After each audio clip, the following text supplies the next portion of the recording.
Hey there, fitness enthusiasts. Today, let's talk about preventing shoulder injuries with a simple yet effective stretching routine.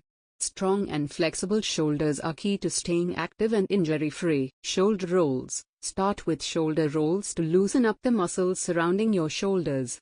Roll them backward in a smooth, controlled motion. Arm across chest stretch. Next, stretch your shoulders by bringing one arm across your chest and using your opposite hand to press gently.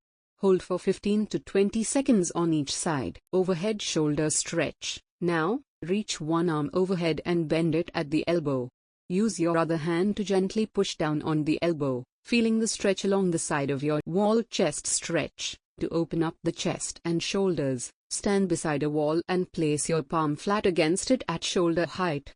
Gently turn away from the wall, feeling the stretch across your chest and shoulders. Neck and shoulder stretch. Finally, relieve tension in your neck and shoulders by tilting your head to one side and using your hand to gently pull it further. Repeat on the other side. Incorporate these stretches into your routine to keep your shoulders flexible and reduce the risk of injury. Remember to listen to your body and stretch gently.